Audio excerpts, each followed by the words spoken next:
President Obama's in-tray. Thank you very much. The end of life as we know it. NASA did a study and its findings are now out. We're not talking about global warming, a brand new government study on the very real destructive threat of solar storms. Check it out, the surface of the sun, a roiling mass of plasma and charged high-energy particles. As we move to the launch pad, we can show exactly what we mean, escaping the surface of the sun and traveling through space to areas down here on Earth. Now, this giant fireball, if that ball hit the Earth and its magnetic shield, it would be devastating. I want to show you New York City at night. Times Square, drove through here at 8 o'clock last night. Streets are empty, but the electric power grid would be wiped out by the current. Lights and computers, transportation, hospitals, all would go down. The study warns it would be a disaster, far worse than anything we have seen before. The menace of these sunstorms poses a bigger threat to more high-tech and advanced countries like the U.S.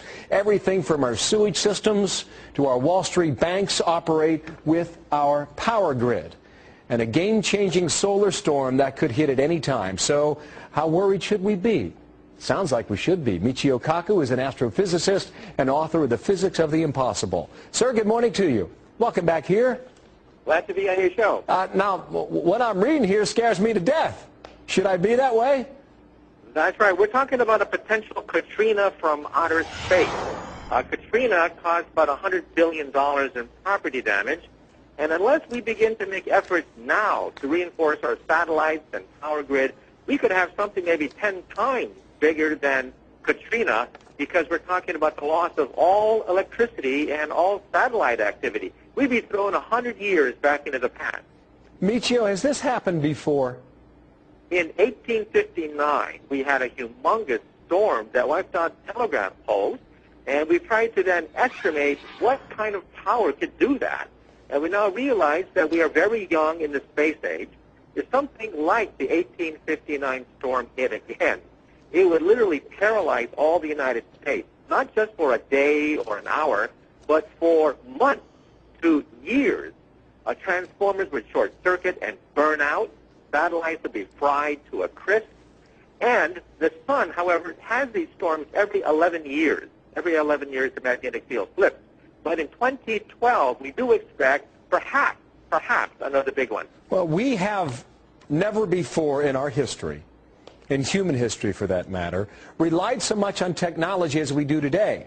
And that's part of what they found in the study, because we rely so much on our ability to communicate through our computers that they would all go down, which would handicap not just New York, but really the eastern half of the United States. That's what the study finds, which would be far worse than the blackout of New York from 4 years ago, Michio.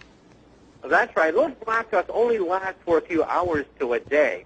But if you start to short-circuit all the transformers and blow out the satellites and fry the communications grid, then you're talking about knocking out the United States for months before we can get enough rescue crews and repairmen to handle not just one city, but hundreds of cities around the United States. You know, Michio, sometimes you come on here and you sound like the doctor of doom and gloom.